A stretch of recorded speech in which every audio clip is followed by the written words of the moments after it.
Hello, femme de triomphe, j'espère que vous allez bien. C'est Coco, votre coach en féminité. Alors aujourd'hui, nous allons parler du féminisme et comment en tirer avantage quand on est une femme noire. Et ceci à travers un cas d'étude qui est celui de Chimamanda Ngozi Adichie, qui est cette écrivaine nigériane, voilà, qui est en train ou qui a déjà tout cassé dans tout ce qui est univers du féminisme à travers ses œuvres littéraires et surtout un de ses manifestos, We Should All Be Feminist. Donc, qui est Chimamanda Ngozi Adichie?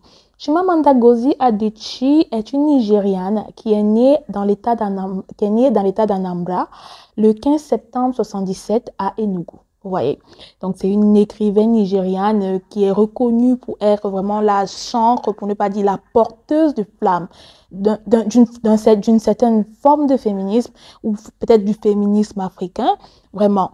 Et à travers son manifesto We Should All Be Feminist qui est publié en 2014, voilà, il y a Beyoncé qui est venue la voir et qui a dit hey, Chi, est-ce qu'on peut faire une collaboration? Est-ce que tu peux me prêter voilà, les droits d'auteur? Voilà, vous voyez toute la collaboration qu'il peut avoir derrière. Est-ce qu'on peut collaborer derrière mon titre Flawless? Donc, Beyoncé, voilà, Chimamanda a dit d'accord, tu peux utiliser Flawless pour faire voilà, ton tube. Et Beyoncé a fait dans le tube qui aujourd'hui a des millions et des millions de vues sur YouTube, Flawless. Et à travers ce Flawless-là, il y a eu voilà, une mise davantage en lumière de la personne de Chimamanda Ngozi Adichie. Mais il y a un élément ici que j'aimerais souligner dans cette historique que je suis en train de vous faire, c'est que quand il y a cette mise en évidence de Chimamanda Ngozi Adichie, on lui pose la question « Qu'est-ce que tu penses du féminisme de Beyoncé ?»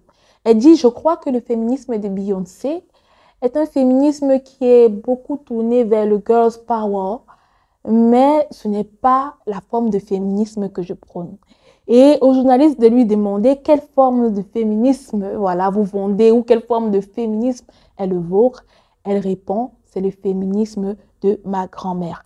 C'est ici vraiment que l'analyse commence. Quand Chimamanda dit, mon féminisme, c'est le féminisme de ma grand-mère, soyons raisonnables. Est-ce que la grand-mère de Chimamanda appliquait le féminisme voilà, à la logique dont aujourd'hui, voilà, on est en train de nous le vendre? Certainement pas. C'est une maman qui a vécu à l'époque de la colonisation du haut du Nigeria par les Britanniques. C'est une femme qui a vécu peut-être aussi dans des formes d'oppression à travers la colonisation et tous ces éléments-là. Peut-être aussi, je sais qu'elle est Igbo du Nigeria. Vous connaissez un peu les sociétés africaines et aussi la place que la femme représente dans nos sociétés. Donc, quand elle dit que son féminisme est le féminisme de sa grand-mère, on comprend directement que ce n'est pas un féminisme occidentalisé, c'est un féminisme qu'elle a adapté à sa propre sauce. Quelle est donc cette sauce avec laquelle Chimamanda a mangé le cerveau de tous les Occidentaux pour leur faire croire qu'elle est une féministe? Dites-moi. Donc, c'est ici que commence vraiment le décryptage de la stratégie que Chimamanda a utilisée pour vraiment gagner dans le féminisme. Donc, ici, on va développer quelques éléments pour nous permettre de comprendre un peu les paramètres qui vont vous permettre de savoir que Chimamanda est peut-être une féministe, mais une féministe qui ne prend que ce qu'elle a à prendre dans le féminisme. Elle n'est pas une féministe qui se conforme à ce que l'idée du féminisme, voilà, de la guerre entre les genres est en train de faire comme ravage dans ce temps. Mais c'est une féministe qui sait ce qu'elle prend dans la matière et qui sait ce qu'elle apporte. Donc, on va commencer par voilà, discuter sur ces différents points pour ne pas dire parler des différents points qui font en sorte que le féminisme de Chimamanda est très particulier et c'est l'une des raisons pour lesquelles elle gagne. C'est une des raisons pour lesquelles elle est une femme qui a su se positionner comme étant voilà, une grande femme africaine et qui aujourd'hui a pu concourir voilà, pour être prix Nobel voilà, de littérature. Donc, il est question ici de connaître ce que l'on a à offrir dans le monde. Et le dit sans paraître effronté, mais persuader les esprits que vous allez dans leur direction et pourtant la vision est tout autre. Et c'est exactement ce qui s'est passé avec Flawless. Elle fait croire que non, peut-être Beyoncé est dans son sens, mais vous voyez, au fond, c'est pas la vision de Chimamanda. Sa vision du féminisme, c'est la vision de sa grand-mère. Ce n'est pas la vision du féminisme à la Beyoncé et à la Rihanna. Certainement pas. C'est une vision féministe, mais une vision féministe qui reste tout de même très, très conservatrice. Il faut qu'on le dise. Elle dit, il n'est pas ici question d'avoir une dichotomie de la personnalité, mais c'est plutôt ici jouer quelque part un peu de ruse, vous voyez. C'est avoir de la personnalité et pour se dire, je peux utiliser ce levier dans lequel peut-être il n'y a pas suffisamment encore de femmes noires pour me glisser et voilà, trouver ma perche et commencer moi-même à pêcher mon poisson. Et c'est exactement ce que Chimamanda a fait avec le féminisme. Donc, il n'a pas été question pour elle de s'associer avec tous les éléments qui, dans le féminisme, entraînent la bataille entre hommes et femmes, mais de prendre ce qu'il y a dedans pour se construire, elle, sa carrière, et derrière, bâtir son empire de millions de dollars, sa réputation, et par ricochet, montrer aux femmes noires qu'il y a la possibilité, voilà, de savoir être stratégique pour percer parfois dans des idéologies qui ne sont pas nécessairement des idéologies qui vous sont favorables de manière directe. Et comment ça se manifeste encore? Quand, par exemple, Chimamanda tombe enceinte, vous savez, pour les féministes, être enceinte, donner la vie, surtout quand elle avait déjà pris beaucoup de prises de position en tant que féministe, femme qui lutte pour les droits des femmes et tout.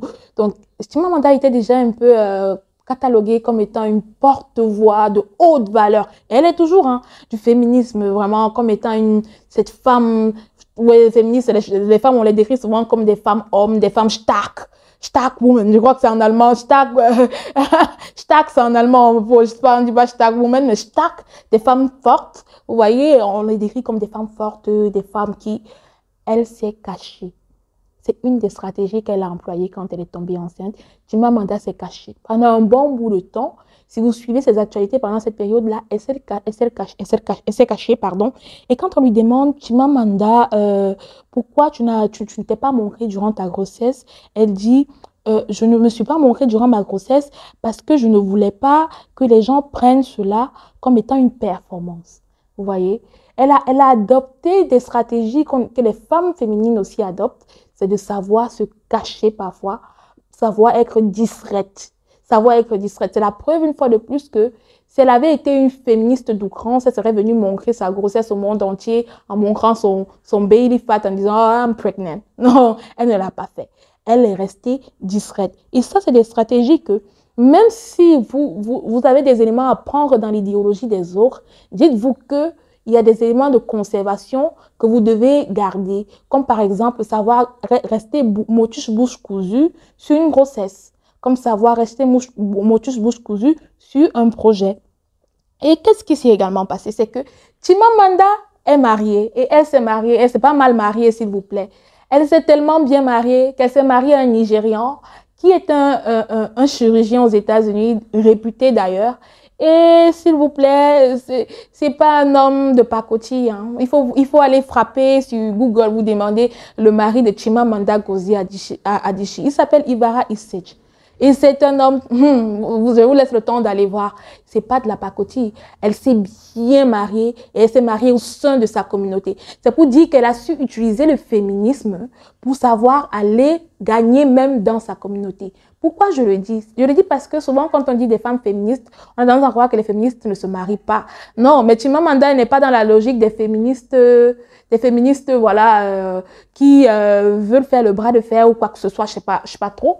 Elle est dans une logique où, si je vais dans la lignée du féminisme, c'est une lignée qui doit me porter bonheur. C'est une lignée où je dois mettre des stratégies en place qui vont me permettre de gagner. Et comment est-ce qu'elle a gagné? C'est que, je parie fort parce que c'est un homme africain, il verra même il semblerait qu'il ait grandi aux États-Unis, c'est que si Chimamanda avait les attitudes, vous voyez, de ces femmes qui vont peut-être se montrer le torse nu, etc., il ne l'aurait jamais calculé. S'il a calculé, c'est que quand vous observez le style de Chimamanda, la manière avec laquelle elle sait allier les couleurs du panafricain, la manière avec laquelle elle sait valoriser entre l'Afrique et l'Occident, la manière avec laquelle elle sait mettre en valeur sa féminité, vous comprenez directement que c'est un féminisme, mais c'est un féminisme qui se manifeste, comme pour Margaret Thatcher, lorsqu'elle est hors de sa maison. Quand elle est dans sa maison, elle cuisine pour son mari.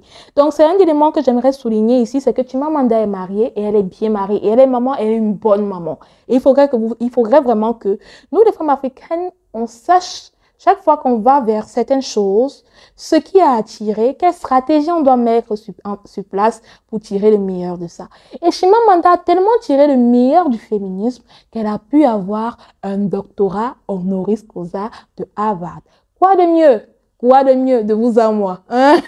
Elle n'a pas de doctorat, mais elle a pu avoir un doctorat honoris causa de Harvard. C'est pour vous dire que cette jeune fille qui se prédestinait à devenir médecin et qui est née de parents enseignants d'université est une jeune fille qui a été suffisamment smart pour savoir à chaque point de son existence capitaliser sur ce qu'elle avait de meilleur, que ce soit son talent d'écriture, que ce soit sur sa beauté, que ce soit sur ce que les opportunités qui se présentaient à elle pouvaient lui offrir. Elle a capitalisé dessus pour développer son plein potentiel.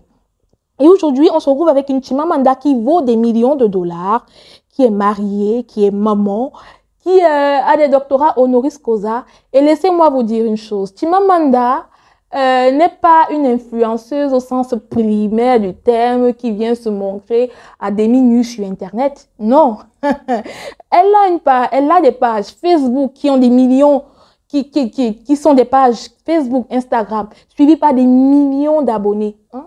C'est pour vous dire qu'on n'a pas besoin de raconter nécessairement des futilités pour être suivi. Elle a des pages suivies par des millions d'abonnés. Non seulement ça, mais en plus, c'est qu'elle fait des collaborations. Et parmi ces collaborations-là, l'une des opportunités que le fait que Beyoncé ait utilisé voilà, son texte Flawless pour voilà, faire cette chanson-là, elle a été repérée par Dior, qui a commencé à produire des t-shirts pour surfer sur la tendance We should all be féministe. C'est pour vous dire qu'elle a un réel pied dans l'univers de la mode et elle a les ancrés partout.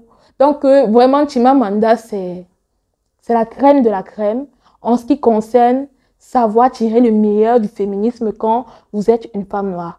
J'espère à travers cette vidéo, je crois qu'elle doit être suffisamment longue, vous avoir donné les clés ou vous avoir donné les éléments nécessaires vers lesquels vous pouvez vous tourner pour réfléchir, pour savoir comment est-ce que quand une chose qui ne vous est pas premièrement destinée, comment ça vient à vous ou vous allez à cette chose-là, comment en tirer le meilleur sans vous dénaturer, comment en tirer le meilleur tout en restant vous-même, comment en tirer le meilleur pour continuer à briller et mettre en évidence, pour ne pas dire mettre en avant, ce que Dieu a mis en termes de potentialité en vous, comme Chimamanda l'a fait avec le féminisme. D'ici à là, retrouvons-nous dans une prochaine vidéo que j'espère vous instruira davantage.